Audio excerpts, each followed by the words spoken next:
గణాధిపతయ నమః. శ్రీ గురుభ్యో నమః. శ్రీ మహాసరస్వతి నమః. అత్యంత పవిత్రమైన జగద్గురు స్థానం మన శృంగేరి పీఠం. ఆదిశంకరాచార్య సద్గురువర్యుల యొక్క పరంపరలో దక్షిణాంధ్రాయ శృంగేరి పీఠంగా ప్రసిద్ధికెక్కినటువంటి మన పీఠంలో ఎన్ని కార్యక్రమాలు తరతరాలుగా జరుగుతున్నాయో ప్రజలందరికీ తెలుసు. జగద్గురు పీఠం, ఆదిశంకరాచార్యుల చేత స్థాపింపబడిన దివ్యపీఠం, ఋష్యశృంగపురం, ఈనాటి శృంగేరి.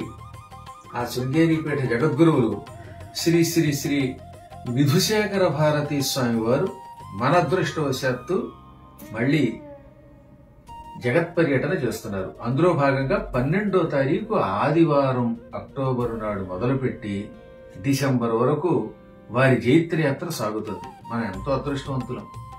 ఆనాడు ఆ శంకరుణ్ణి చూడలేకపోయాం, ఇప్పుడు ఈ శంకరుణ్ణి చూడగలుగుతున్నాం. స్వామివారి అవ్యాజ కరుణామూర్తి మన కోసం నిరంతరాయంగా ప్రయాణం చేసి ఎన్నెన్నో ధర్మ సందేహాలను తీర్చి అందరినీ ధర్మ మార్గంలో నడుపుతున్నారు. అందులో భాగంగా 21వ తారీఖు అక్టోబర్ నుంచి నవంబర్ వరకు కూడా స్వామివారు హైదరాబాద్ లో కూడా ఉంటున్నారు.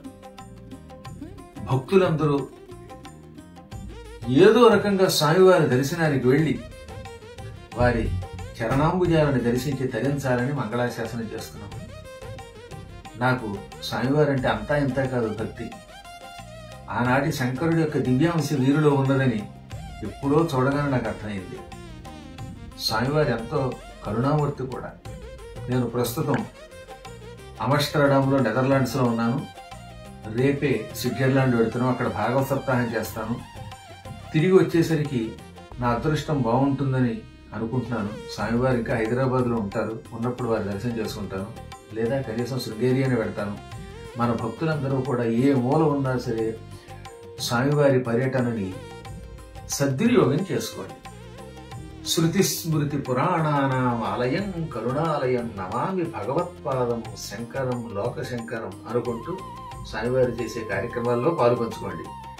సో గురుదర్శనంతో సకల పాపాలు పటాపంచలైపోతాయి. శివుడు ఆగ్రహిస్తే గురువు రక్షిస్తాడు, గురువు ఆగ్రహిస్తే శివుడు కూడా రక్షించడానికి చేస్తాం. అందువల్ల గురుపాద పద్మాలని ఆశ్రయించండి. వందే గురుపదద్వంద్వం అవాంగ్మానస గోచరం రక్త శుక్ల ప్రభామిశ్రమతర్క్యం త్రైపురం మహః.